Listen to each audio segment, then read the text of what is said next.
Am I the a-hole for waiting for the child support agency to take my money instead of paying custodial parent directly? I was paying my child's mother directly at $600 a month, on time every month. Still, she would barely let me talk to my child and refused to let me see her, ever.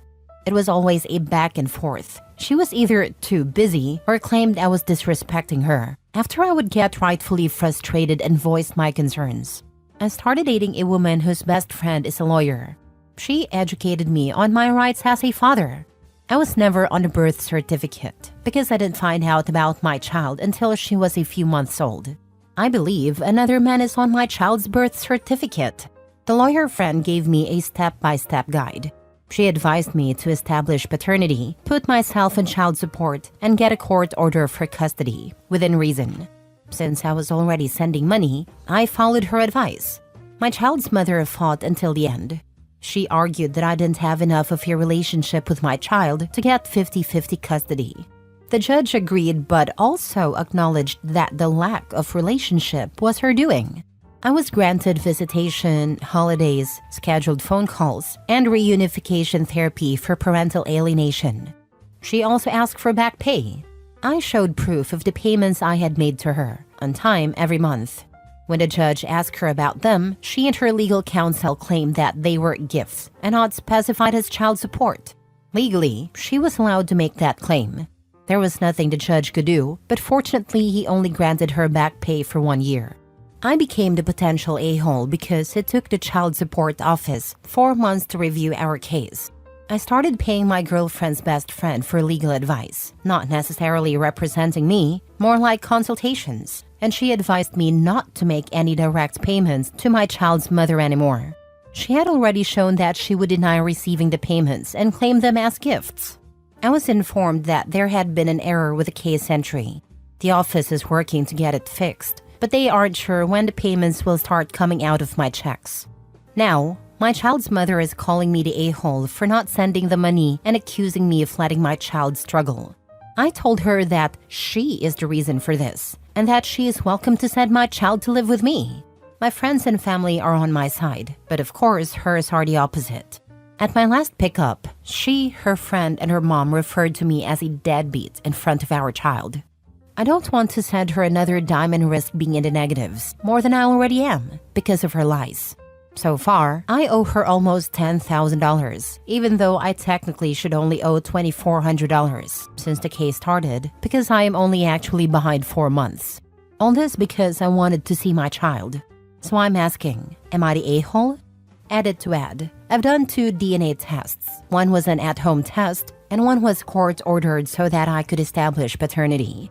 Now that I have a child support order, I'm going to try the legal aid again to see if my income qualifies me for assistance, and I plan to get a lawyer to contest the back pay.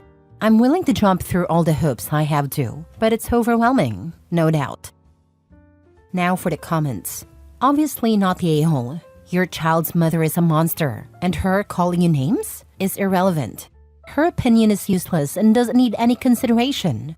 Oh, but her family thinks you're the bad guy too? Who freaking cares what those losers think? Again, discard any opinions they have.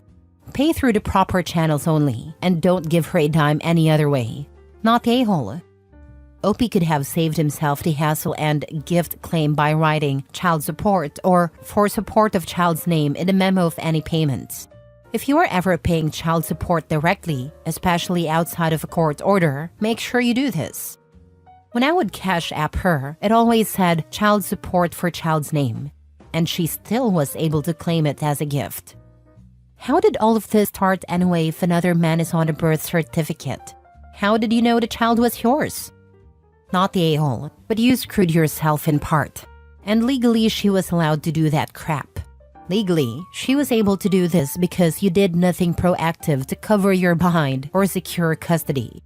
You didn't even seek out legal advice. It fell into your lap via your girlfriend's friend. If you're not going to take responsibility for informing yourself, stuff like this is going to happen from time to time. You're right about that. It's no excuse, but I don't know how courts work and didn't know I could do anything. People always tell me fathers don't win in court. You also need to keep track of the name calling in front of your child. Parental alienation is something courts take very seriously.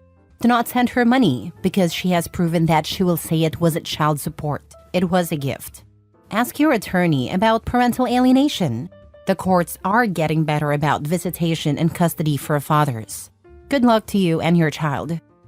Yeah, the lawyer said that too. She suggested I buy those new Ray-Bans that let you record from your glasses to record all my pickups and drop-offs. Lol. I am mentally exhausted. Next story. Am I the a-hole for confronting my uncle on a $700 debt while he brags to his family about a surprise vacation to Maldives for his daughter as a Christmas present? Last September, my uncle Daniel, 43, came up to me, 22, looking all stressed and asked if I could have a sit down with him as he needs a favor. He began to speak on how he was really on a rough financial spot, and he really had nowhere to turn to, as he didn't have anyone to ask for a loan from, and I was the only one left available. Mind you, I'm not rich or anything of the sort. I just happened to have the amount he needed at the time. According to him, it was a serious situation that he couldn't approach or tell other guys in the family, and the issue needed to be addressed soon. Without better judgment, I lent him the cash after much insisting from him. We agreed on payment before December, and I didn't even ask for any interest on it. With lots of hugs and words, he took it and gave me his word on paying it. Fast forward, and we are now at Christmas dinner at my grandma's house, and all that time I didn't give him any reminders or a checkup. I assumed he was late or something, and he would let me know why at Christmas dinner, because the larger family meets every year for that. He also didn't call or say anything to update on his situation, and I just had to trust all was well. Now, on a related side note for later, my cousin AITA, 20, Daniel's daughter, recently underwent surgery a while back, as she really had it tough for the whole of last year, while she recovered from a traumatic back injury from an accident. Everyone was enjoying their meal, and suddenly my uncle stood up at the dinner table and called for attention for a speech. He began to speak on how his business took a really huge boost, and long story short, how he has just cashed in a large profit from some deals. He looked at Aisha across the table and took out some brochure with some resort-looking location and said it was a gift to her for her tough recovery from the accident. All I could see was Aisha visibly crazy excited. Someone asked what it was exactly, and Daniel said he was planning on taking Aisha and the rest of his family to Maldives as a celebration on Aisha's accident recovery. Everyone was now happily cheering Aisha on her gift, as it seemed it was something she always wanted to experience. You can afford all that, but not repay my debt which you haven't said anything on? The words just slipped out of my subconscious mind as I looked at him straight in the eye. His words were, "Why are you talking about that now of all places?" Now I was mad. I reminded him in front of everyone on the exact amount, and I told him the fact on how he wasn't even communicating on repaying it. The entire family was in shock with dead silence, as my mom hurriedly changed the subject to avoid an escalation of the situation. Later on in the evening, my aunt, grandma, and some cousins began to lecture me on how I ruined Aisha's moment after her struggles and embarrassed my uncle in the process. They leave in a week, and he still hasn't paid or mentioned anything on the debt. Am I the a-hole for ruining the moment and asking for repayment? Not the a-hole. Never loan money to family because they are never going to pay you back anything. Your uncle sucks, and you should feel free to talk crap to his face until he pays you back, which will never be. Yeah, never again. Especially him. He still hasn't addressed anything. If he had said something, maybe I wouldn't have said anything at dinner. I see why he didn't go for help to any other person. He never intended to pay you back. That's why he wanted it secret. I am sorry. Not the a-hole. This situation came about because of him and his choices. At worst, you're a justified a-hole. Stop assuming. Start being assertive. Become more vocal about expecting payment and issue a deadline. Tell your family you heard their concerns, but at present, you need that money back. And this is your repayment for doing a good deed for a family member? Yeah, I'll be better at communicating. I see where I could have done better on my part. Thanks for that. Not the a-hole. His a-holeness, especially in still not paying, that's a send the Venmo now moment, overrides everything else. I would say have some grace with your family, cause yeah, not best timing on your part, but I think it's 100% understandable. I agree now I was maybe bad with the timing. I should have controlled myself on that. Next story. Am I the a-hole for blowing up at my brother for not paying rent while partying every weekend? I, 28 female, live with my younger brother Jason, 25 male. We moved in together about a year ago after he broke up with his girlfriend, and I thought it'd be nice to help him out. At first it was fine, actually kind of fun having him around, but now I'm at my wit's end. When we agreed to live together, the deal was simple. We split the rent and bills 50-50. Jason's job isn't amazing, but it's enough to cover his share, or at least it should be. But since day one, he's been late with rent almost every month. Sometimes he doesn't pay at all, and I always end up covering for him because, obviously, the bills have to get paid.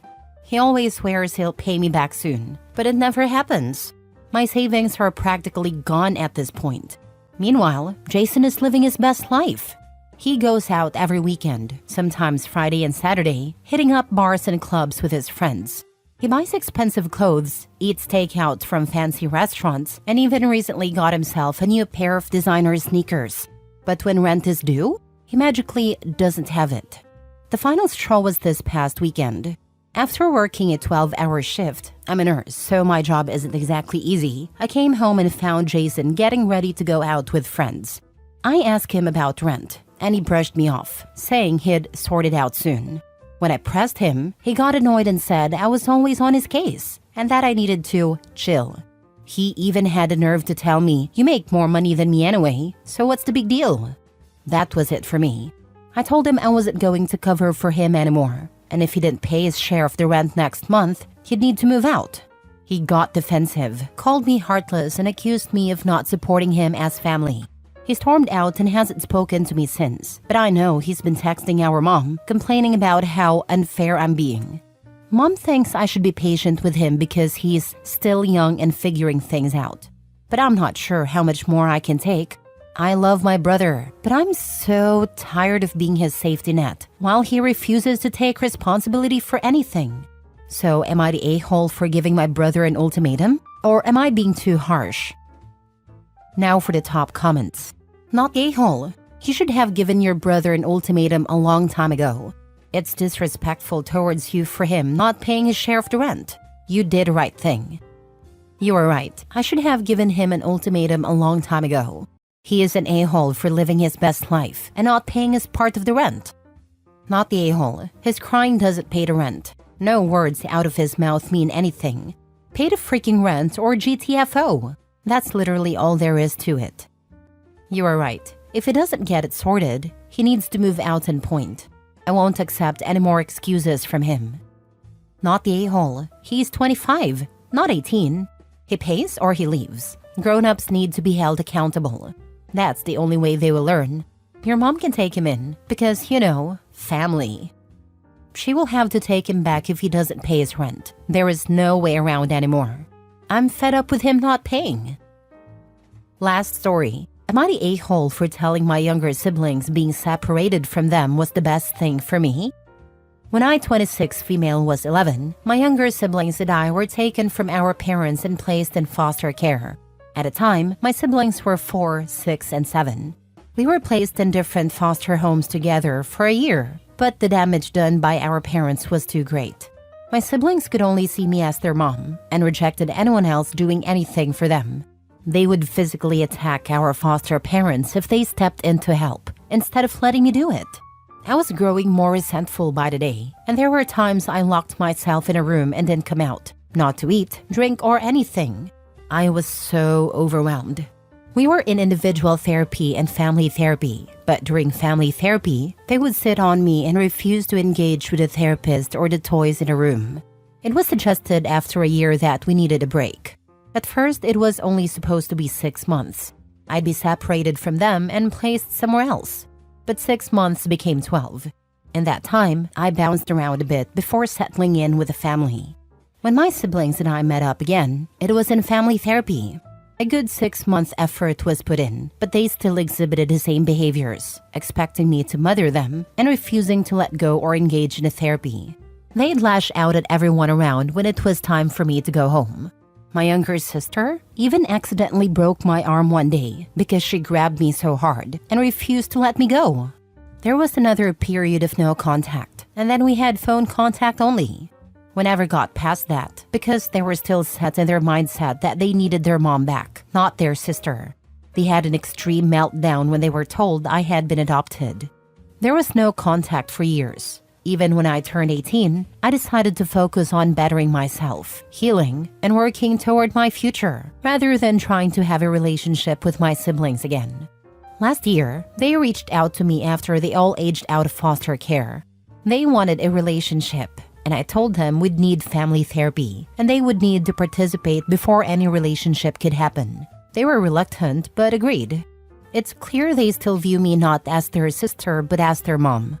I have told them I'm their sister, not their mom, and the only relationship I will have with them is a sibling one. I did this with the help of the therapist, and still nothing changed. They did open up more than before, so I kept trying. Recently, though, they have gone off on how cruel and disgusting it was to separate a sibling group. They said it never happens, and that the system should be ashamed. They wanted my thoughts on it for a while, and I said mine were different at first. But as they became more vitriolic, they asked how I could see it any differently and why I didn't sue the state for separating us. A couple of days ago, I told them that being separated from them was the best thing for me. It allowed me to heal, grow, and have a small childhood with what little time I had left. I told them I was sorry it was rough for them, but I needed to not be weighed down by the expectation and demand that I be a parent when I was just a little girl. They hate me for what I said and told me I should never have voiced it out loud to them. Am I the a-hole? Your feelings are valid, and you were honest about your experience. It's heartbreaking that the separation was necessary, but it seems like it was crucial for your survival and healing. While your siblings have a right to their own pain, you also have a right to express yours and establish boundaries. You're not their parent, and it's okay to make that clear. Therapy is still the best place for these conversations, and continuing to insist on it is a wise choice. I had hoped after all this time they would see me as their sister and not their mom, but they have never grown from that. I guess because they never put the work into trying. I hate that for them too, because they're stuck at the ages we were taken in so many ways, and that's awful. Ultimately, the cause of all this is our biological parents. Not the a-hole. Sounds like your siblings need individual therapy that they are not seeking. It does not matter that they are your siblings. Do what is best for you. The problem is they don't engage in therapy like they need to. We all had individual therapy in the past. I still go. I need therapy for the family therapy we're doing. But if they don't work at it, there's really no progress to be made.